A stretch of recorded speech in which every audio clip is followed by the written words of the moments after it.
So, ladies and gentlemen, we just went into excruciating detail on how to source leads, both paid as well as free. Now, the question is, how do we actually organize them in a cohesive way? Because look, I just gave you I don't know how else to put this. I just gave you a fuck ton of ammunition, all right? I just gave you the full step-by-step plug-and-play guide on, as I said, how to source leads, not only free, but paid. And especially when you get, you use the methods that I showed you guys and you get a very cheap VA to do this stuff for you, you got more leads than you know what to do with it. Now it comes a matter of how do I collect as much information about these leads as possible, and as I said, put it in a very cohesive manner.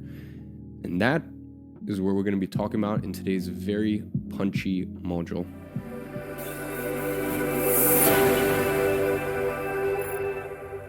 Ladies and gentlemen, storing and organizing leads. Now in today's teaching, we're going to go over how to store leads in a CRM, free plus paid options for CRM, scraping info from LinkedIn, from Facebook, and really just tying together everything that we've already looked at in terms of these plug and plays, how to actually organize your notes in the CRM, scheduling follow-ups, as well as reactivating leads. So ladies and gentlemen, let me just give you a really high level view first. Now, I've shown you how to become an absolute wizard when it comes to finding leads. Now, as I said, the focus needs to be organization. So we've looked at how to actually find leads. Now it's about scraping info. And this is something that, as I said, we've already kind of touched on in the last modules, like not only how to find leads, but I gave you guys a plug and play on how to actually qualify the leads. And a lot of that information will then go into that deal profile within your CRM. The main sort of thing that I want to touch on today is how do we organize the CRM? Because a lot of people's CRM is all over the place. And most people also don't understand that there needs to be two different pipelines, okay? There needs to be a pipeline for your active list, and there also needs to be a pipeline for your reactivation list. Now, I'm going to give you guys two options here, both a paid and free option, but I know that 90% of you guys will already be paying for agency flow. I'm very happy to announce, and once again, maybe you're watching this a little later down the line and it's already a function in there, but I'm very happy to announce that in the V2 of agency flow, we're actually going to be having a very succinct CRM function directly within there. And obviously, because you're paying for the software, you get that free of charge. It just gets airdropped right into the software. Until then, if you're watching this before that V2 comes out, there's two options I can recommend. The first is Pipedrive, and the second is Trello. Now, right below this video, there is a plug and play on storing and organizing leads, and you'll find the links to both of those there. And in that plug and play, I also give you a step-by-step written guide on exactly how to format your different pipelines. In Trello, you need to make two different boards. I show you exactly what to say, how to save a template, right? Because then with the template, that way each new lead, you don't need to keep rewriting information. You just use the template. And then, as I said, from there, it's almost like it's your deal format in every single new item you add to your lists. And then with Pipedrive, obviously, because it's a actual native sales CRM system, that has a lot more options and a lot more utility that you can use. But it's funny, it has all this additional utility. But for us, I found, even at my agency, we really don't need all that extra functionality. So with Pipedrive, you only need the $15 a month plan. So I'm just going to give you a little tour of Pipedrive and show you the way that you want to structure and set things up. So you can see right here, we have all of your deals, and this is actually in your active list. So there's a reactivation list, which we'll get into in a second, and your active list. Now you're going to have a few stages here. You're going to have prospect, and these are just a dump of all of your prospects, right? And as I said, whether you're finding the leads yourself or your VA is, just go ahead and dump all of these prospects in here. And obviously, as I said, if you're using a VA, you can actually give them the logins to your Pipedrive. So that way, when they find all these leads, they can put them directly in Pipedrive, or they can export all of it and format it in a Google Sheets or an Excel, and then migrate all that information over into Pipedrive. So then that way you don't have to do it manually. But as I said, you've got prospect, first TP. So prospect, first touch point, second touch point, third touch point, fourth touch point. And here's the thing, after you've reached out to them 4 times, really there's no point to do it again after that, right? So prospect, first touch point, second touch point, third touch point, fourth touch point. Here, appointment booked, meeting, closed client, right? So the way that we format this, right? I mean, look, someone may be a prospect, you may reach out to them for the first time, and then they book an appointment, right? And then obviously you're just going to go ahead and you're going to drag that deal over here.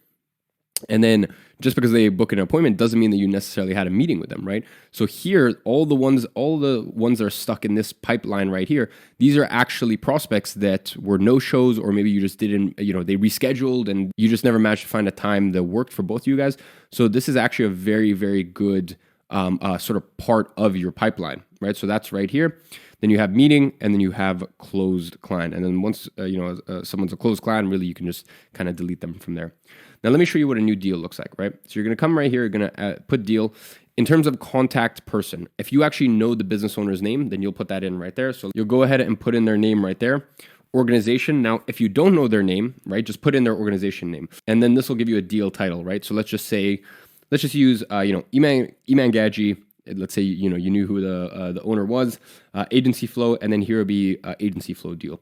Here you can actually put in an estimated value if you want. I personally don't, right? Because you never really know until you get on that sales call. And then here you'll put them in the pipeline stage. So maybe you actually forgot to put them in, and now they're going into appointment booked. But very likely they'll just go in the prospecting stage. Expected close date, I personally wouldn't put that in. Owner, Iman Gadji, and let me go ahead and fill in those details. So you'll go ahead and press start right there. So as I said, once it's here, really you can just go ahead and drag to the different stages. And then what you can do right here is you can really start to add some details. You can add their phone number, their email, as you start to collect this information about them. You can write down your notes. For example, they are running Facebook ads. They're not running Facebook ads. Their ad library is very expansive, or their ad library is, it seems like they've just have, only 2 or 3 creatives and 2 or 3 variations. You can add some notes about, hey, they won this award right here. This, I don't want to box you guys in and tell you specifically what to write here, because this really is your playground. Then you've got your activity. So here you can say that, you actually, email one went out. It went out at this time. And here you can basically go ahead and, save this. So that way you have sort of a timeline of when things were done. Now, let's say you went ahead and you sent this first email, right? So now you've gone ahead and you sent that email 1, right? And that was done. You can see right here, what you can do is you can actually schedule an activity, right? So you can say, remind me, and I recommend that you guys all do this. After you send that first email, let's say you're doing this manually and you're not using Lemlist, like I'm about to show you guys how to do. And, as I said, that training is about to come up in just a second here. But if you're doing this manually, let's say you're cold calling, right? And you make the first cold call and you want to set an activity. You basically want to set a reminder, hey, 48 hours from now, I'm going to send another one. Or so let's say you call in and you make a note that, this business owner's PA, his name is John, right? So you're going to type that in, John, PA's name is John, called, told me best to ring on Thursday at 2 p.m., right? Then you'll set a reminder here as an activity. And then once you've done that, obviously, as I said, you can also tick these things off so you can see a timeline of when things have happened. Now, obviously, when you make that first email or that first call, you are actually going to go ahead and move their, the stage of deal they're at. And in order to do that, you're going to come right here and you're going to go first touch point, right? Because you've gone ahead and you've made that first touch point. Now, as you start to go through these, right, and you start to make, these 4th, 5th touch points. And by the way, the other thing that you can do is you can get a VA, right? You can get a VA to go ahead and collect all of these leads for you, put them in like a perfect package format, and then you go ahead and let's say, put all of this through Lemlist, and then your VA can actually have access to Lemlist and check how many emails have been sent to all of these prospects and basically pair things up. And then they can actually come back in here and fill these in manually for you, right? So a VA really is almost like having a robot. Like they're, pretty much all the VAs out there are so hardworking, so grateful for even, for a $3, $2, even a $1 an hour wage. It's insane, right? So there is incredible talent out there that you can find. And as I said, because of the global economy that we live in and the fact that we can use contractor arbitrage, it really is amazing because, as I said, you can really just delegate a lot of the parts of your business. Now, when you're first starting, you may not have that luxury. And this is something that, obviously, as you start to get 1, 2, 3, 4, 5, et cetera clients, this is something that, for me is a no-brainer. Bring on VAs, like I've shown you guys how to do, in order to delegate the tasks that, really kind of bog you down. Now, let's say you are doing this yourself, right? You go through these touch points. Now, once you reach the 4th touch point, once they reach there, you're going to put them in the reactivation list, okay?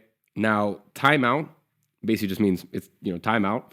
Reactivate means obviously reactivate. And then reactivated means that, you've actually managed to get back in contact with them, right? So let me just go ahead and put this in the reactivation list and show you guys what that looks like. So you're going to come right here and you're going to make 2 lists, okay? And as I said, all of these instructions are in the plug and play. You come to your reactivation list. Timeout basically means I recommend personally 90 days, okay? So when you've gone through your fourth touch point with a prospect, I recommend that you leave 90 days and you come back. And the beautiful thing is, because there is a timeline of pretty much everything that's happened, you can basically go ahead and see that, when was that time, right? So your reactivation list to me is almost as important as your main list, because this is really just like, it's almost kind of like retargeting ads. These people know of you, and if you reach them at the right time, it can be very, very fruitful. It can be a very fruitful endeavor, right? So this is basically what Pipedrive looks like. They have other automations and stuff like that, but once again, I just come back to simplicity. I really, there's some very advanced stuff that we do using a system called close.com, and this is some of the stuff I show in CPA, and there's like email integrations and integrations with some of the, like Lemlist and other automated, and we use Zapier and build some of our own custom integrations, but like really that stuff is more necessary when you're running ads or using appointment setters at like really high scale. For now, this really is all you need. You don't really need any other automations or to complicate things further than that. Now, speaking of, simplicity, if you don't want to spend $15 a month, I think, Pipedrive really is worth it. Or as I said, by the time that you're watching this, maybe Agency Flow in the V2, we already have our CRM built out in there. So you don't even have to worry about anything. It's just included already in the price you're paying. But for the time being, if you don't want to pay for this, then you can also use Trello. Now, ladies and gents, this is what Trello looks like. Now, you can see right here, you are going to have 2 boards, active list and reactivation list, right? So in your active list, now let's say, for example, real quick, I want to show you, if you add a card, you can see create from template. And here you're just going to go ahead, and this is all stuff that I show you guys, right? So you're going to go ahead and have one template. So that way, each time you have a new prospect, you put in the prospect name here, and there's already some details that you can punch in rather than having to retype this every time, okay? And so this is all already in the plug and play that you guys get below. So you can see first touch point, second touch point, third touch point, fourth touch point, appointment booked, meeting, close client, right? Now, if someone's gone to the fourth touch point, then what you are going to do is you're actually going to go ahead and move them. You can see right here, move, and you're actually going to press reactivation list, and you are going to put it in to do, right? Like you need to reactivate them, somewhere down the line, 90 days. As I said, is what I recommend. So you'll come right here to reactivation list, and then you have all of the leads that you didn't manage to get through to. You have your doing. Now, when you're actually reactivating, I recommend no more than 2 emails, because if you do it that way, you're not bothering them, and you can actually reach back out again 90 days later. But the thing is, if you spam the shit out of them, send them 7 emails the first time, and then, reactivate by sending another 7 emails, like they're just gonna get annoyed, right? Whereas if you just gently pop back in with the 2 emails or 2 calls or 2 messages on Facebook Messenger or, Instagram DM or whatever, then you have a lot higher likeliness to actually, as I said, reach them at a point in their business where they're like, okay, you know what, this is something that I'm open to, and I'd be interested in having a demo call or a 15-minute ad audit or a discovery call, whatever way you frame it. And this is something that we actually go over in phase 5 as well. So as I said, ladies and gentlemen, down below there's a full plug and play. So you don't need to remember any of these settings or anything like that. You can just go ahead and revisit that. Now, real quick, let's talk about scraping info. As I said, I have touched quite a lot on this already in the last modules, but I really just want to, from a high level, summarize it and just give some further thoughts outside of the plug and play. So ladies and gentlemen, when it comes to finding leads for local businesses, as I said, the things we're going to use are D7 Lead Finder. We're going to use Google Maps. We're going to use Groupon, and we're going to use Facebook groups. Now, luckily, because it's local business, they have their phone number there, right? Now then, that's not necessarily the phone number of the business owner themselves, but when it comes to local businesses, as I said, the personal business owner, they never ever put their phone publicly, right?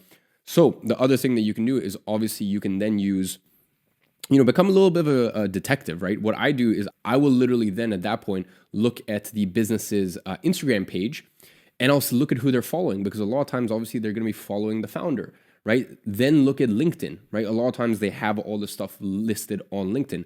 So just between Instagram and LinkedIn, because most business owners out there obviously have a little bit of vanity, right? So they will follow themselves from the company Instagram. Okay. Obviously on LinkedIn, a lot of times they list everyone who doing that. Most of the time you can find who the business owner is, and then you can find out a little bit about their Instagram, their Facebook, et cetera, et cetera. And then now this really starts to open things up.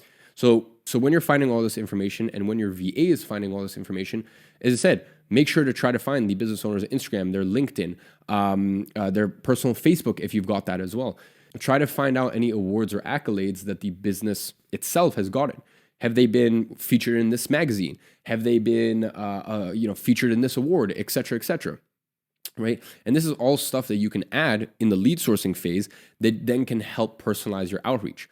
So once again, I've already kind of touched on this on the in terms of like finding leads. But what you can do is, and we'll get into this in the cold email portion of the program, you can either just use a spray approach, right, where everything is fully automated, or you can use a hybrid approach where 30% is personalized and the other 70% is automated. But the way that it slots in is basically you'll just you or your VA will find a little personalized first paragraph, and then everything else is automated from there, right? So this is all stuff, and I didn't want to be too specific and say, hey, you need a personalized first paragraph, or you should go automated only, or like you should find this information or you shouldn't find this information, because really one man's trash is another man's treasure. For some people it's really important for them to know a phone number, whereas for another one it means nothing. Whereas for some people it's really important to know the business owner's Instagram, whereas for some they really don't care. So the main thing that I want to get across right here is I've given you guys all of these extensive plug and plays, but when it comes to, so you guys know how to find leads, you know how to organize leads, but specifically on the scraping front, really, first of all, you personally figure out what information is important to you in order to scrape, and then also figure out how you want to organize it. Now, moving over to the e-commerce side of things, we'll use things like my.ips. We'll use things like Amazon. We'll use things like media and awards, and just finding these massive lists. We'll use things like Instagram, right, and that function that allows you to do look at suggested accounts. We'll use the Facebook ads library. That's obviously a massive one, especially with their new update, or at least it was a few months. Actually, I think it may have been over half a year ago at this point, but like, with that new update, I mean, literally now with the possibility that you can search by keyword, it's infinite, how many brands you can find out there. And then Kickstarter is another one that I gave you guys. And a lot of stuff that I ran through in the qualifying plug and play, about are they running Facebook ads, using a tool like SimilarWeb to get an idea as to what their, what the foot traffic is on their website. You collate all of this together, and as I said, you find the system that works for best for you. Well, first of all, you find the information that to you is the most important to scrape, right? The information that for you personally and the form of outreach that you're doing is, as I said, is information that'll actually help you spark up a conversation with this business owner. And as I said, this all depends on the rest of this phase that you're going to watch and the medium that you decide to choose. Because, if you're doing cold email, finding out about awards and stuff like that they've been nominated for isn't very helpful. Whereas if you're using a profile funnel and you're messaging these business owners directly, that's very, if you know about some of the stuff that they did, that's very, very useful. So as I said, the real key here is to find what works for you specifically, what information is important for you to scrape, and then which way you want to index it inside of either Pipedrive or, as I said, Agency Flow when the V2 comes out. And as I said, do not be shy if you are using a VA to tell them, hey, this is the information I want indexed, and here is how I want you to put it in the CRM. So it's in one nice little pretty package that I can just start working through. So ladies and gentlemen, let's talk about organization. I actually got a little bit excited and ended up running through this, so we don't need to touch on this again. I've already showed you guys how to organize your Pipedrive as well as your Trello. The plug and play is down below. And as I said, when Agency Flow V2 comes out, the plug and play will be automatically updated.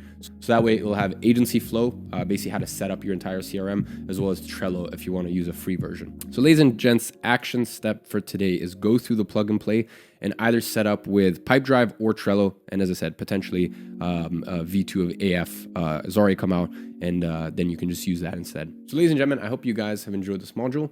And on that note, I'll catch you guys in the next one.